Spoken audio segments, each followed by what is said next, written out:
Hello दोस्तों, नमस्कार। आज की इस वीडियो के माध्यम से हम बात करेंगे लौकी की उन्नत खेती।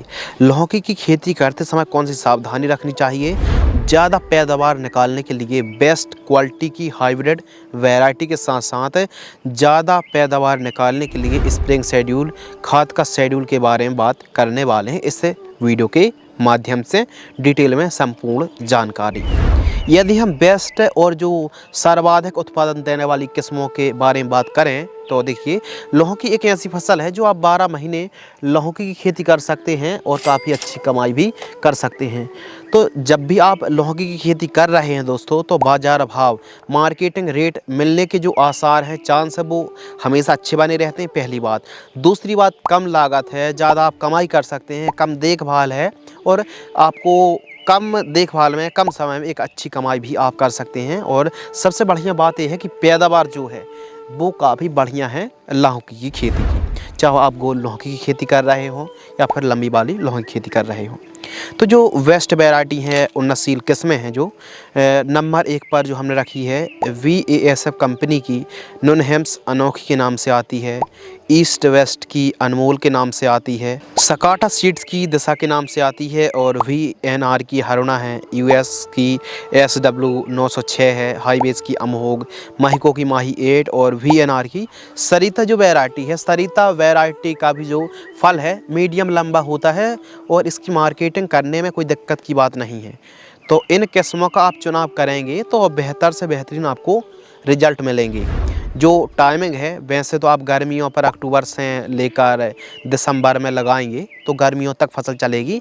बाकी सर्दियों में निकालने के लिए आपको ध्यान रखना है कि अक्टूबर नवंबर महीने पर आप लगा सकते हैं। बाकी आप बहुत ज़्यादा गर्मियों पर ही आप निकालना चाहते हैं तो जनवरी फरवरी महीने पर भी लौकी को लगा सकते हैं। बरसात के लिए जुलाई से अगस्त महीना काफ़ी बढ़िया है। बरसात पर लौकी की खेती कर रहे हैं तो ऐसी कंडीशन पर आपको एक काम करना पड़ेगा कि मंडप तैयार करना पड़ेगा, यानी बरसाती लौकी के लिए मचान विधि से खेती करें। इसके लिए जो जलवायु है, जो टेम्परेचर है, लौकी की खेती गर्म और आर्द्र जलवायु की क्रॉप है और इसके लिए जो औसत तापमान है 15 से लेकर 36 डिग्री सेल्सियस का तापमान बढ़िया है। लेकिन सर्दियों पर एक समस्या आती है दोस्तों कि पाला लगने की समस्या। पाला लगने से फसल को काफ़ी झटका आता है, तो इसके लिए लो टनल या फिर क्रॉप कवर को आप लगा सकते हैं। फसल को यदि हल्की फुल्की ठंड लग भी जाती है तो फसल रिकवर हो जाती है। प्रॉपर माइक्रोन्यूट्रिएंट, बायोजाइम और हम कैल्शियम नाइट्रेट की पूर्ति करेंगे तो इससे फसल भी रिकवर हो जाती है। यदि ज़्यादा ठंड पड़ गई तो जो जले पत्ते हैं उनको तोड़ करके प्रॉपर सिंचाई करें और ज़्यादा ठंड फसल को ना लगे। सर्दियों के दिनों पर अगर बर्फ़ गिरता है तो फिर खेत के चारों साइड धुआं करें और सिंचाई ज़रूर करें स्प्रिंकलर से। इससे काफ़ी प्रोटेक्शन देखने के लिए मिलता है और सल्फ़र की आप डस्टिंग भी कर सकते हैं। इसके अलावा जो भूमि है, सभी प्रकार की भूमि पर आप खेती कर सकते हैं, लेकिन जो उपयुक्त उपजाऊ दोमट भूमि है ऐसी भूमि पर पैदावार अच्छी देखने के लिए मिलती है। बस उत्तम जल निकास का प्रबंध होना बहुत ज़्यादा ज़रूरी है। 1 एकड़ पर आपको 800 ग्राम से लेकर 1 किलोग्राम सीड्स की रिक्वायरमेंट पड़ेगी आपको 1 एकड़ में, यदि आप लौकी की खेती कर रहे हैं तो। इसके अलावा जब भी आप दोस्तों बुआई कर रहे हैं, खेत की तैयारी कर रहे हैं, तो उस समय जो प्राइमरी न्यूट्रिएंट है, जो बेसल डोज है, कुछ इस प्रकार है। यदि आप प्रॉपर इन खादों की पूर्ति करेंगे तो जो पैदावार है वो बढ़िया मिलेगी। तो प्राइमरी न्यूट्रिएंट सबसे ज़्यादा ज़रूरी है। जो बेसल डोज है, बेसल डोज पर आप DAP डाई अमोनियम फास्फेट आपको लेना है 50 kilogram, SSP single super phosphate 50 kilogram, MOP 30 kilogram, इन तीनों को मिक्स करना है और लगभग आपको 1 एकड़ जगह पर, और अगर आसानी से उपलब्ध हो तो गोबर की खाद 2 से 3 ट्रॉली प्रयोग करना चाहिए। लौकी की खेती करने के लिए आप डायरेक्ट फील्ड पर 1-1, 2-2 बीजों की बुआई भी कर सकते हैं और प्लास्टिक प्रोट्रे में नर्सरी भी तैयार कर सकते हैं। नर्सरी तैयार करने के लिए आपको वर्मी कंपोस्ट और कोकोपीट खाद के साथ एक फंगिसाइड की आवश्यकता पड़ेगी, जैसे UPL की साफ फंगिसाइड आती है। तो प्लास्टिक प्रोट्रे में, और अगर सीज़न चल रहा है तो आप डायरेक्ट दोस्तों बीजों को अंकुरित करके 1-1, 2-2 बीजों की बुआई भी कर सकते हैं। लेकिन आप आधुनिक तरीके से खेती कर रहे हैं तो इसके लिए बेड विधि से खेती करें, मल्चिंग पेपर लगाएं, पैदावार अच्छी मिलती है। तो इसके लिए आपको एक काम करना है कि जब भी आप खेती करने की सोच रहे हैं तो बेड विधि से खेती करें। बेड मेकर या फिर बेड राइजर से बेड तैयार करें। बेड से बेड की दूरी आपको रखना है लगभग 7.5 फीट सेंटर से सेंटर की दूरी। बेड की चौड़ाई 3 फीट और बेड की जो ऊंचाई है वो 10 से 12 इंच रखनी चाहिए। पौधे से पौधे की दूरी 2 फीट और लाइन से लाइन की दूरी 6.5-7 फीट आपको रखनी चाहिए, सेंटर से सेंटर की दूरी। ड्रिप आप लगाना चाहते हैं तो 16 mm इन लाइन और जो मल्चिंग पेपर है 25 माइक्रोन का मल्चिंग पेपर लगा सकते हैं। लेकिन आप साधारण तरीके से खेती कर रहे हैं तो आप एक पाटा पर ज़िगज़ैग 3 फीट की अंतर रख के आपको खेती करनी चाहिए, बुआई करनी चाहिए। यदि आप साधारण तरीके से फार्मिंग कर रहे हैं, खेती कर रहे हैं तो मल्चिंग पेपर लगाने की, ड्रिप लगाने की आवश्यकता नहीं है। नॉर्मल तरीके से भी आप सामान्य तरीके से खेती कर सकते हैं। तो इस प्रकार आप साधारण तरीके से खेती कर रहे हैं तो मंडप तैयार करने की भी आवश्यकता नहीं है। इसके अलावा जो इरिगेशन है, सिंचाई है, देखिए इस फसल पर हल्की हल्की सिंचाई की आवश्यकता पड़ती है। और यदि आप नॉर्मल तरीके से खेती कर रहे हैं, सर्दियों के दिनों पर 8 से 10 दिनों के अंतराल पर सिंचाई आपको करना चाहिए। लेकिन गर्मियों के दिनों पर आप फार्मिंग कर रहे हैं तो इसके लिए लगभग 7 से 8 दिनों के अंतराल पर सिंचाई करनी पड़ेगी। ड्रिप में आप खेती कर रहे हैं तो 2-2 दिनों के अंतराल पर 2-2 घंटे आप सिंचाई कर सकते हैं। लौकी की फसल पर जो स्प्रेइंग शेड्यूल है काफ़ी ज़्यादा इम्पोर्टेंट है। कुछ इसमें रोग बीमारी का प्रकोप ज़्यादा देखने के लिए मिलता है। सबसे बड़ी कोई समस्या है तो वो है विल्ट, यानी सूखने की समस्या। फलता फूलता पौधा सूखने लगता है। तो इसके लिए आपको एक काम करना है कि आपको 25 लीटर गौमूत्र लेना है, 1 किलोग्राम ट्राइकोडर्मा विरिडी जो आता है उसको लेना है 1 किलोग्राम, 3 किलोग्राम से लेकर 4 किलोग्राम गन्ने का गुड़ लेना है। 200 लीटर पानी में घोल करके आपको सिंचाई के साथ इस घोल का प्रयोग करेंगे और इस घोल को 6 से 7 दिनों के लिए रखना है। उसके बाद आपको सिंचाई के साथ प्रयोग करेंगे तो जो सूखने की समस्या है वो काफ़ी कम हो जाएगी। और यह काम आपको प्रिवेंटिव रूप में करना है, ऐसा नहीं कि फसल सूख रही है फिर आप उपचार कर रहे हैं।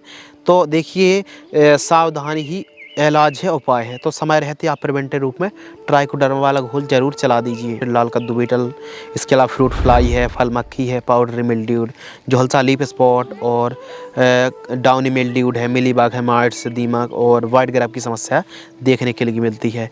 तो समस्याएं बीमारी कई हैं। लौकी की फसल पर जो फर्स्ट स्प्रेइंग है 20 से 25 दिन की फसल होती है और डोज 15 लीटर की दर से बतला रहे हैं। बायर कंपनी की कॉन्फिडोर इंसेक्टिसाइड 10 ml, यूपीएल की साफ फंगिसाइड 40 ग्राम, 15 लीटर पानी घोल करके स्प्रे करें। सेकंड स्प्रे 35 से 40 दिन की फसल होती है तो यूपीएल कंपनी की लांसर गोल्ड और बायर की एंट्राकोल का स्प्रे करें। थर्ड स्प्रे 60 से 65 दिन की फसल होती है तो एकतारा और डुपॉन्ट की करजट का स्प्रे करें। फोर्थ जो स्प्रे है 80 से 85 दिन की फसल होती है तो स्वाधीन फंगिसाइड आइसएग्रो की ईसाबियन जो टॉनिक आती है इसको आपको लेना 25 ml, स्ट्रेप्टोसाइक्लिन सल्फेट 2 ग्राम, 15 लीटर पानी घोल करके स्प्रे करें। इसके अलावा पांचवा जो स्प्रे है 100 से 110 दिन के आसपास की फसल होती है तो बायर कंपनी की सोलेमन इंसेक्टिसाइड आपको लेना है 10 ml और रोको फंगिसाइड में थायोफेनेट मिथाइल का कॉम्बिनेशन है, इसको आपको मिक्स करना है और 15 लीटर पानी में घोल करके स्प्रे करें। छठवां स्प्रे 125 से 130 दिन के आसपास की फसल होती है तो आपको एक कोनिका फंगिसाइड लेना है, प्रोफेक्स सुपर 25 ml, 15 लीटर पानी में घोल करके स्प्रे करें। फल मक्खी के लिए फ्रूट फ्लाई ट्रैप लगाएं और रस चूसक कीटों के लिए पीला और नीला ट्रैप का इस्तेमाल ज़रूर करें। सूखने की समस्या ना आए तो आप प्रिवेंटिव रूप में चाहें तो बायर कंपनी की एलिट का और रोको फंगिसाइड इनकी भी ड्रिंचिंग कर सकते हैं सॉइल एप्लीकेशन से। लेकिन प्रिवेंटिव में ट्राइकोडर्मा बहुत अच्छा काम करता है। खाद का जो शेड्यूल है, फर्स्ट खाद 25 से 30 दिन की फसल, सेकंड खाद 50 से 60 दिन, थर्ड खाद 90 से लेकर 100 दिन के आसपास की फसल होती है तो यह जो खाद हैं इनको आपको मिक्स करना है और जड़ों के पास देकर सिंचाई करना चाहिए, जड़ों से 2 से 3 इंच दूर। फोर्थ खाद 125 से 135 दिन के आसपास की फसल होती है तो जिंक सल्फेट, माइक्रोन्यूट्रिएंट और यूरिया इन तीनों को मिक्स करके प्रयोग करना चाहिए। अब यदि आप साधारण तरीके से खेती कर रहे हैं तो, लेकिन आप ड्रिप से खेती कर रहे हैं तो उसके लिए दूसरी खादों का प्रयोग करना पड़ेगा, जैसे वाटर सेल्युबल खाद NPK 19-19-19 है, 1261 70 0 13 0 45 0 0 50 है। इन खादों का प्रयोग आपको करना चाहिए आवश्यकता अनुसार।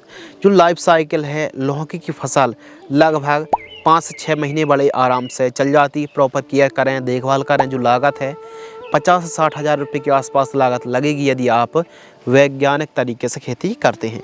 जो उत्पादन है 1 एकड़ में लौकी का जो उत्पादन है पैदावार है 250 से 300 क्विंटल तक पैदावार आप निकाल सकते हैं।